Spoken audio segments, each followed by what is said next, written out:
পদার্থবিজ্ঞান প্রথম পত্র। যারা এসএসসি পরীক্ষা নিয়ে ভয় পাচ্ছ, এই ভিডিওটি দেখো। এই ভিডিওটি দেখলে এখান থেকে কমন পাবে ইনশাআল্লাহ। মনোযোগ সহকারে ভিডিওটি দেখতে থাকো। আসসালামু আলাইকুম প্রিয় শিক্ষার্থী, আজকে আমাদের বিষয়বস্তু হচ্ছে পদার্থ প্রথম পত্র এক্সাম 2025। বর্তমানে এইচএসসি রানিং পরীক্ষা চলছে তোমাদের জন্য। তাহলে দেখো, আজকে আমরা ভেক্টর অধ্যায়ের সমাধান করব। এখান থেকে 5 থেকে 6টা অঙ্ক এবং প্রশ্ন সহ আমরা যদি সমাধান করি, আশা করি তোমাদের পরীক্ষা এখান থেকে 2টা প্রশ্ন তোমাদের কমন পড়বে। তো এই ভিডিওটি শুধু টেকনিক্যালের জন্য করা হয়েছে, তোমরা অবশ্যই মনোযোগ সহকারে দেখবে। দেখো, আমার এখানে বলা হয়েছে যে 1 নম্বরে একক ভেক্টর কাকে বলে। আমার প্রশ্নটা এটা হচ্ছে আমার প্রশ্ন একক ভেক্টর কাকে বলে। দেখো, খুব সহজ এবং সুন্দর করে আমি লিখে দিয়েছি প্রশ্নের সমাধান।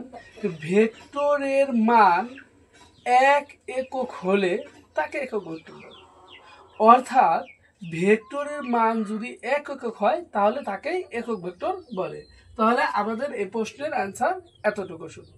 খ নম্বর দেখো, যে স্কেলার গুণন বা ডট গুণন একই কথা, ভেক্টর গুণন বা ক্রস গুণন একই কথা। অর্থাৎ এটার তোমার পার্থক্য বের করতে বলছে।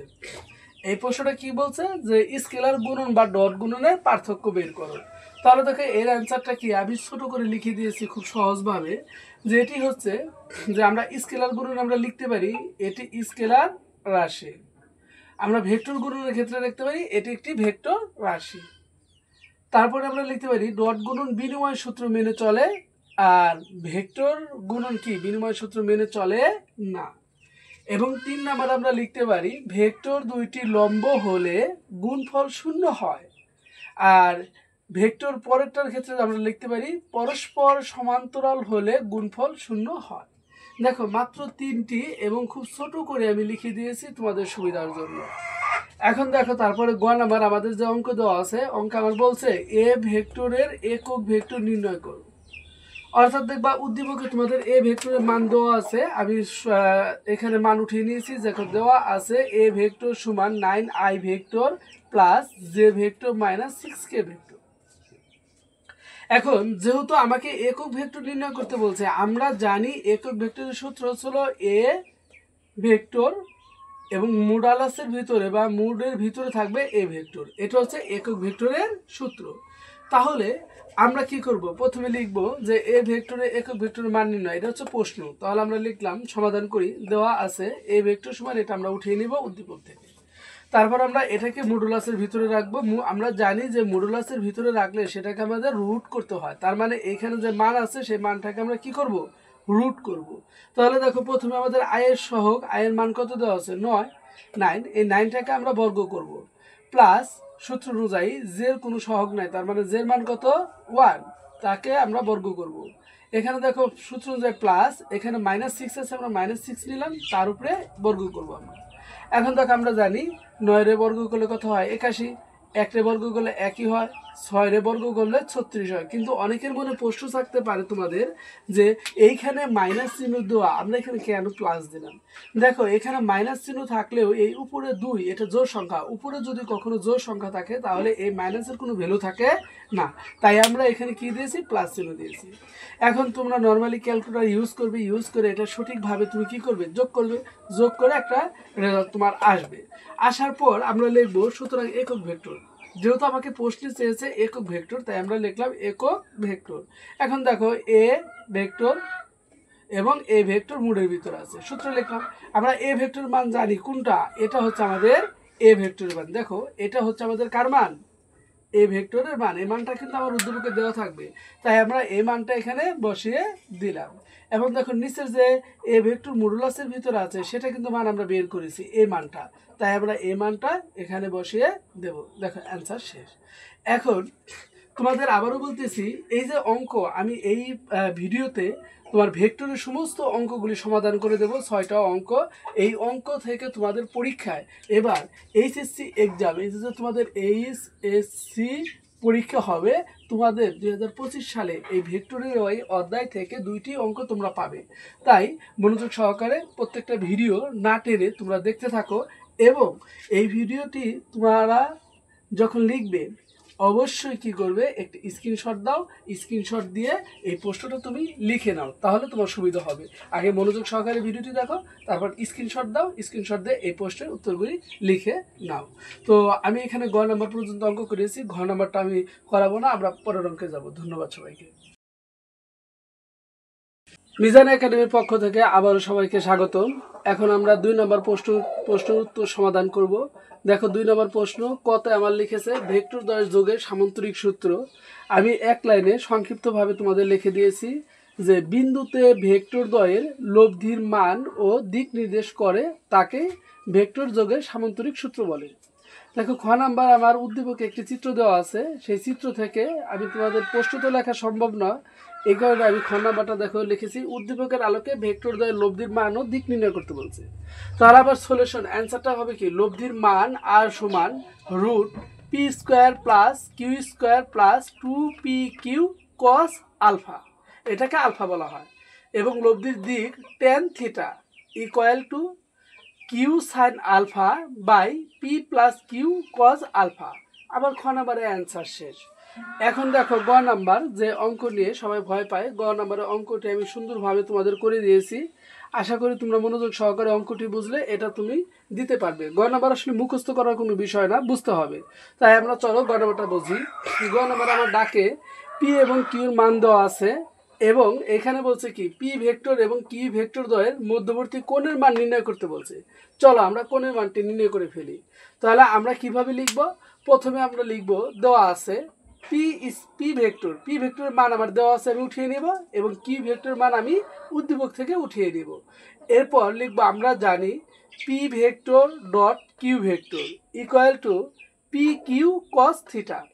আমার সূত্রটা কি, P vector dot Q vector equal to P Q cos theta. বা আমরা কি করলাম, এই অংশটুকু আমরা বাম সাইডে নিয়ে আসবো।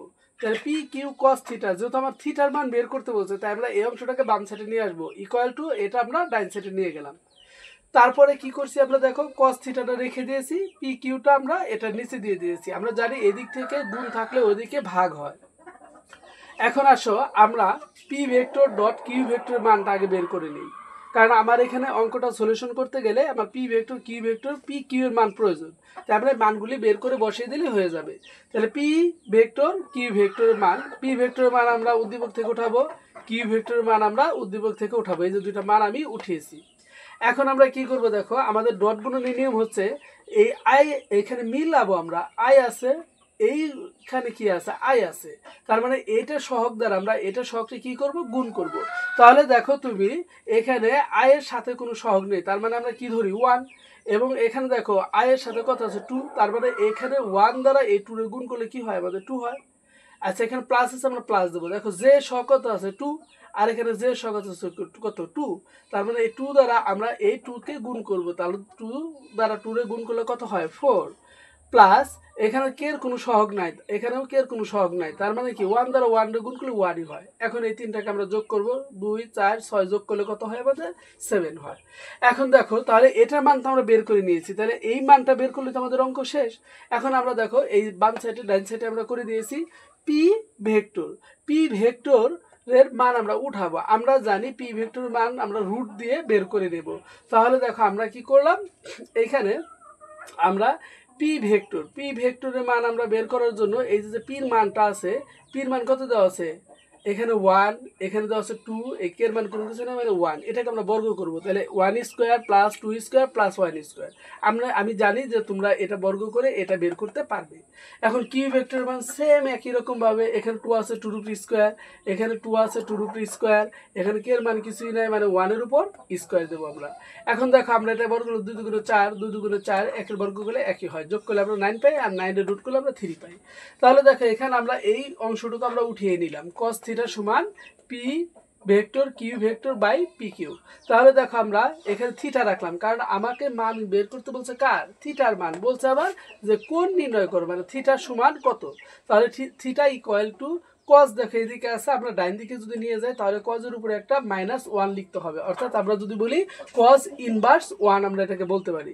তাহলে দেখো পি ভেক্টর কিউ ভেক্টর এর মান কত পেয়েছি আমরা, এর মান আমরা 7 পেয়েছি। এই 7টাকে আমরা এখানে বসিয়ে দেবো এবং পির মান কত পেয়েছি আমরা দেখো √6, আর কিউর মান কত পেয়েছি আমরা 3, তাই 3টাকে আগে দিলাম আর √6টাকে আমরা পরে দিয়ে দিলাম। এ হচ্ছে আমাদের অঙ্কের সমাধান। দেখো তোমরা যারা টেকনিক্যাল থেকে পরীক্ষা দিচ্ছ তোমাদের জন্য বারবার বলে দিচ্ছি আমি এই ভেক্টর থেকে 4 থেকে 5টা অঙ্ক করাবো, এখান থেকে তোমাদের 2টি অঙ্ক 100% কমন পড়বে ইনশাআল্লাহ। তোমরা মনোযোগ সহকারে ভিডিও দেখো, আর মাত্র কয়েকটা অঙ্ক করলেই আমরা ভেক্টর অধ্যায় থেকে 2টি অঙ্ক 100% পরীক্ষায় পাবো। তো তোমরা এই অঙ্কটি স্ক্রিনশট দিয়ে লিখে নাও। ধন্যবাদ সবাইকে। আমরা এখন 3 নম্বর অঙ্কের সমাধান করব। মিজান একাডেমির পক্ষ থেকে সবাইকে স্বাগতম। আমরা পদার্থবিজ্ঞান প্রথম পত্র এক্সাম 2025 এইচএসসি ছাত্রছাত্রীদের ভোকেশনাল শিক্ষার্থীদের জন্য আমরা অঙ্ক করতেছি এই অধ্যায়ে। দেখো আমরা ভেক্টরের বিগত 2টি অঙ্ক করেছি, এখন আমরা 3 নম্বর অঙ্কটি করব। এটা 2022 সালের প্রশ্ন, খুবই কমন প্রশ্ন, পরীক্ষা আসার মতো। তো দেখো ক নাম্বারে আমাকে বলা হয়েছে একক ভেক্টর কি। তো আমরা যেহেতু আগের পর্বের একক ভেক্টরের সংজ্ঞাটা আমি লিখে দিয়েছিলাম ছোট করে, তাই আমি এখানে লিখবো না। আমরা এখন খ নাম্বারটা সমাধান করব। দেখো বলছে এ ভেক্টরের মান নির্ণয় করো। আমার কি বলছে এখানে, এ ভেক্টরের মান নির্ণয় করতে বলছে। তাহলে দেখো এ ভেক্টরের মান আমার উদ্দীপকে দেওয়া আছে, আমি উদ্দীপক থেকে এ ভেক্টরের মান আমি উঠিয়ে নিলাম। এখন আমি এটাকে মডুলের ভিতরে করব, মডুলাসের ভিতরে করব। আমরা জানি কোনো কিছু মডুলাসের ভিতরে লিখলে সেটাকে আমরা রুট দিয়ে করতে হয়, তাই রুট দিয়ে আমি কি করব, প্রত্যেকটা মানকে আমরা করব। তাহলে 3-এর উপরে স্কোয়ার, পরে দেখুন সূত্র অনুযায়ী কী হবে, আবার প্লাস দিলাম, প্লাস এখানে -2 আছে, -2 লিখলাম, তার উপরে স্কোয়ার, সূত্র অনুযায়ী প্লাস, -5 আছে, -5 লিখলাম, তার উপরে স্কোয়ার। এখন আমরা যদি এটাকে রুট করি, আমরা জানি 3-এর উপরে স্কোয়ার মানে 3 দ্বারা গুণ করলে 9 হয়, 9 প্লাস এখানে দেখো 2-র উপরে স্কোয়ার মানে 2 2 4। অনেকে প্রশ্ন থাকতে পারে স্যার এখানে মাইনাস আছে কেন, মাইনাস বসলো না। দেখো 2 হচ্ছে জোড় সংখ্যা, এই জোড় সংখ্যা 2 হওয়ার কারণে এই মাইনাসটা প্লাস হয়ে যায়, তাই এখানে মাইনাস বসবে না। আর তারপরে দেখো 5-এর উপরে স্কোয়ার মানে 5 5 25। এখন এগুলো সব তুমি যোগ করবো, যোগ করলে আমরা এটা পাবো। এটাই হচ্ছে আমার খ নাম্বারের অ্যান্সার, এটা আমার খ নাম্বারের অ্যান্সার। তাহলে দেখো আমরা খটা খুব সহজভাবে করে ফেললাম, মাত্র 2টি লাইন। এই 2টি লাইন যদি তোমরা অঙ্ক দেখে ভয় পাও তাহলে তো হবে না, কারণ তোমাদের কাল পরীক্ষা। তো অবশ্যই এই পরীক্ষার জন্য ভালো করে প্রিপারেশন নেবে, মনোযোগ সহকারে দেখো। এখন দেখো আমরা গ নাম্বারটা সমাধান করব।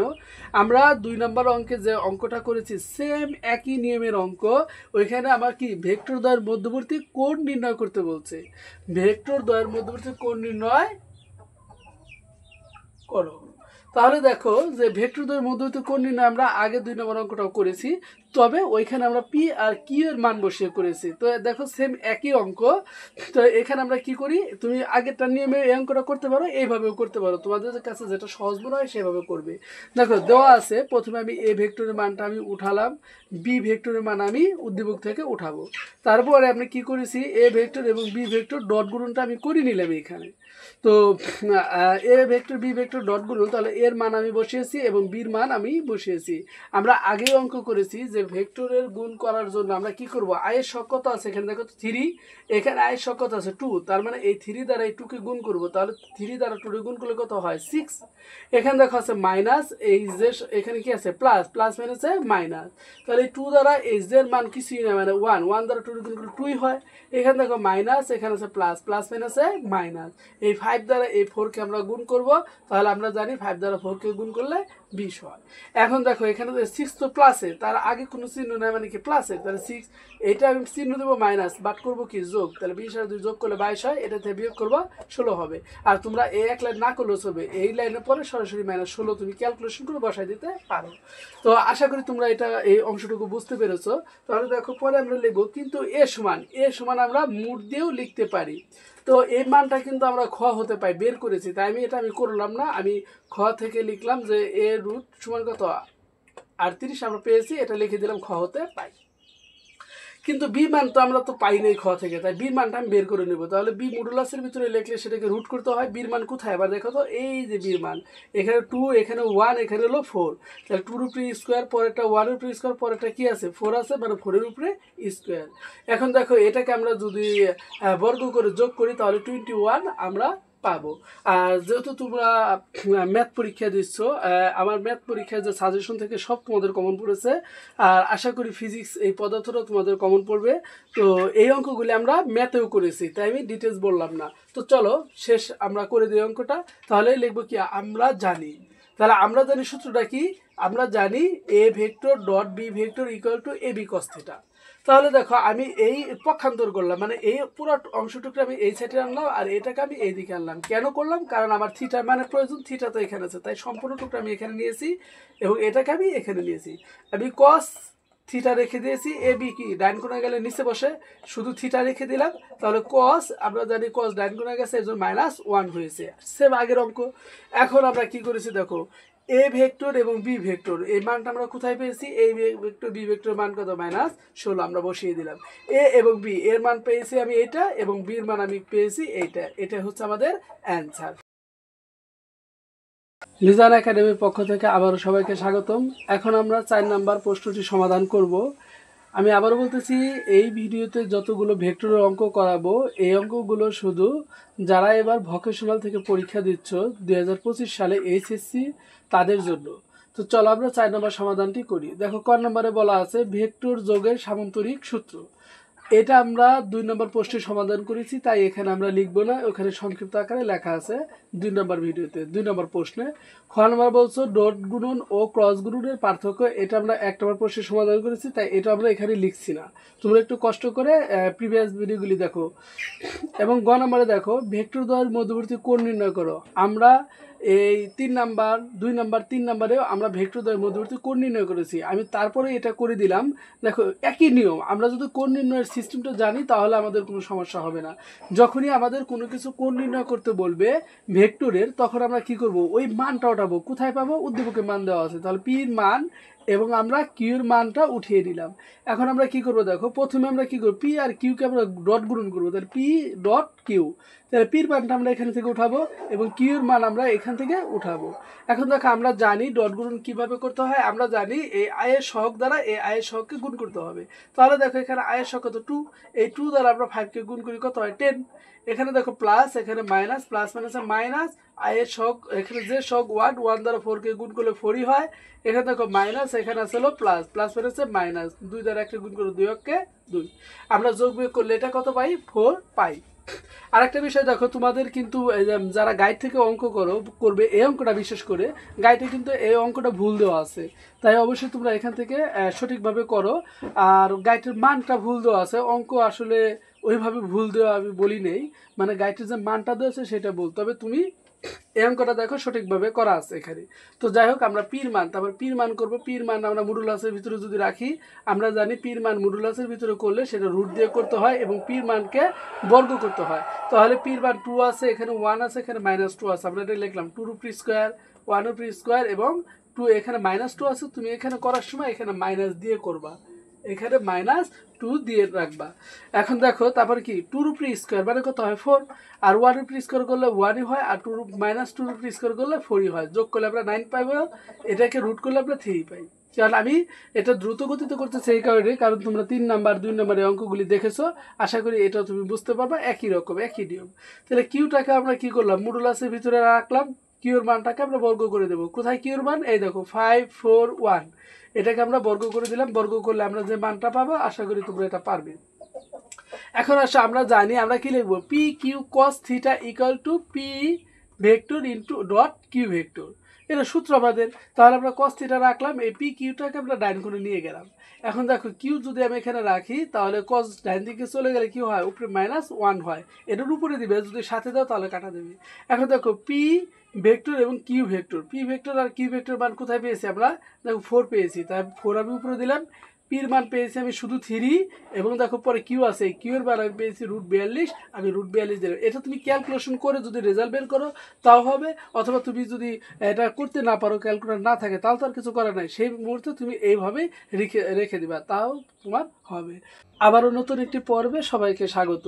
এখন আমরা 5 নম্বর প্রশ্নটি সমাধান করব। দেখো ক নম্বরে লেখা আছে একক ভেক্টর কাকে বলে। এটি আমি প্রশ্নটি সমাধান করেছি, তাই এটা করলাম না, আমরা খ নাম্বারটা সমাধান করব। দেখো লেখা আছে স্কেলার গুণন বিনিময় সূত্র মেনে চলে, এটা ব্যাখ্যা করতে বলছে। দেখো আমি খুব সংক্ষিপ্তভাবে লিখে দিয়েছি যে এ ও বি দুটি ভেক্টর হলে এ ভেক্টর এবং B vector equal to B vector এবং এ ভেক্টর, অর্থাৎ এরা বিনিময় সূত্র মেনে চলে, এটাকে আমরা বিনিময় সূত্র বলি। এর ব্যাখ্যা যদি আমরা বলি, দেখো আমরা জানি, আমরা কয়েকটা অঙ্ক করেছি এবং এই সূত্রটা আমরা জানি যে A vector dot B vector সমান এ বি কস থিটা। তাহলে আমরা যদি লিখি B vector dot A vector, তাহলে লিখতে পারি কি বি এ কস থিটা। এখন দেখো এই কস থিটা আর কস থিটা আমরা বাদ দিতে পারি, তাহলে আবার কি থাকে, এই প্রথম অংশ থাকে A vector dot B vector equal to এখানে থাকে B vector dot A vector, সুতরাং প্রমাণিত। আমরা এভাবে দিলেও আমাদের এটা হয়ে যাবে। গ নম্বর অঙ্কে দেখো আবার উদ্দীপকে বলছে এম এর মান কত হলে থিটা ইকুয়াল টু 90 ডিগ্রি হবে, এটা আমার উদ্দীপকে বলে দিয়েছে। আর এই অঙ্কের আগেই তো আমি তোমাদের প্রশ্নটি দিয়ে দিয়েছি, সেখান থেকে প্রশ্ন স্ক্রিনশট রাখবা এবং এই প্রশ্নটি সমাধান দেখবা। তো দেওয়া আছে অঙ্কটা খুবই কমন পরীক্ষা আসার জন্য। তাহলে দেখো দেওয়া আছে পি ভেক্টর, পি ভেক্টর বার আমি উঠিয়ে নিব উদ্দীপক থেকে, কিউ ভেক্টর বার আমি উদ্দীপক থেকে উঠিয়ে নিলাম। এখন দেখো আমরা জানি P vector dot Q vector equal to P Q cos theta. আর দুইটা ভেক্টর যদি হয় তাহলে সেটাকে আমরা লিখতে পারি পি কিউ কস থিটা। এখন দেখো পি ভেক্টরের মান এই যে দেওয়া আছে আমি এখানে উঠাবো, কিউ ভেক্টরের মান আমার এখানে দেওয়া আছে আমরা এখানে উঠাবো, ইকুয়াল টু লিখলাম, দেখো পি কিউ আছে পি কিউ লিখলাম, কস আছে কস লিখলাম, এই থিটা, থিটা ইকুয়াল টু কত ডিগ্রি, 90 ডিগ্রি। তাহলে আমরা কি করেছি, আমরা এখানে এই 2 দ্বারা এই এম কে গুণ করেছি, কত হয়েছে 2m, এই 2 দ্বারা এই 2 কে গুণ করছি 2 2 করে 4, আর এখানে মাইনাস এখানে মাইনাস প্লাস 5 দ্বারা যদি আমরা 10 রে গুণ করি কত হয় 50 ইকুয়াল টু পি কিউ, এখানে cos 90 ডিগ্রি মান হচ্ছে 0। তাহলে দেখো 2m প্লাস এই দুটোকে আমরা যোগ করলাম ইকুয়াল টু 0 দ্বারা কোনো কিছু গুণ করলে 0 হবে। তাহলে 2m ইকুয়াল টু প্লাস 54 ওখানে গেলে কত হবে মাইনাস 54, আর এখানে m রেখে দিলাম, 2 দ্বারা এটাকে ভাগ করব, 2 দ্বারা যদি আমরা এটাকে ভাগ করি তাহলে কত হয় আমাদের -27। তাহলে আমরা কত পেলাম -27। তোমরা ক্যালকুলেটর দিয়ে এটা সমাধান করবে। আশা করি অঙ্কটা বুঝতে পেরেছো।